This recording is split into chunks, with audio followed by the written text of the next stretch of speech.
Hello again, this is Rubber Band here with another edition of Key Machine Chronicles. Today I'm going to be going over the Ilco / Dominion Lock Exacta MK1 machine. This one, though these were very versatile and they were able to switch between depth and space systems tool-free with just these knurled knobs and such. This one is a dedicated machine for A2 SFIC.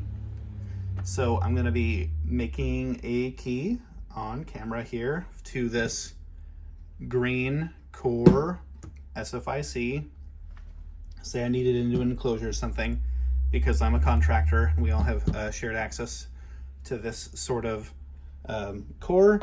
We would be able to get it open. So this is a great machine because it's so small and it's extremely robust. And there's a insert in here that has a stop for beneath the tip sort of keys, which SFIC tends to be.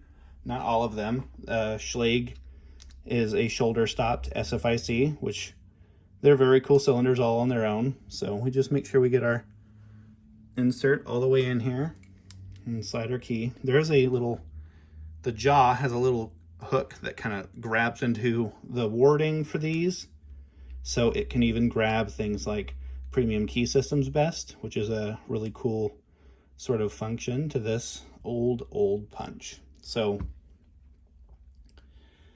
this starts with this spacing bar tip to bow, which is how SFIC works. So we're going to start cut 1. So let's dial our depth here and give it a punch. We'll go to the next one and the next one.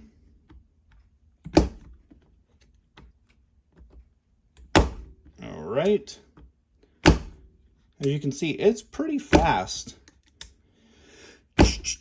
which is pretty fun. All right, so we get that to the pass position, and look, got a key. No need for deburring. Everything's very clean.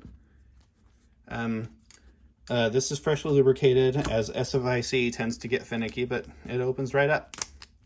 So no clicks, snaps, or pops. A lot of SFIC, when you get a fresh key cut, you kind of get in there and you start wiggling it around and you wait for those pop, pop, pop, pop, pop. And then it'll kind of break over the little brass parts that don't mash up very finely. Unless they're genuine SFIC or Schlage, they tend to not need that. But anything knockoff like Ilco or GMS or something will usually need that sort of additional abusive treatment to get a good working key. And it just kind of makes everything work well together. So, yeah, so real easy.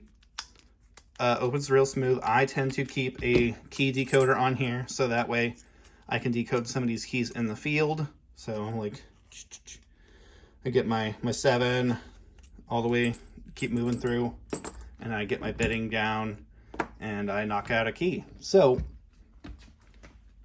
unfortunately I only have this machine set up for small format IC, A2 specifically, Falcon at the time, so that's what the F is, I imagine, on this knob. Let's see, FF.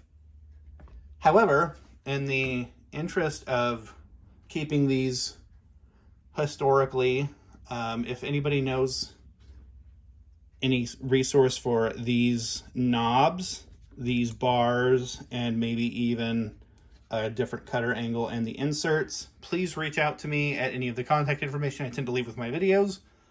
I would be really interested in expanding Key Machine Chronicles to include more bits of this, as well as the internal changeout and stuff, because really good machine, really robust. I mean, it's still working extremely well to this day. It's probably knocked out. I've used it for at least 3,000 keys, and it's just keeps on marching. So anyway, real quick Key Machine Chronicles for you today, but thanks very much, and I've been Rubber Band.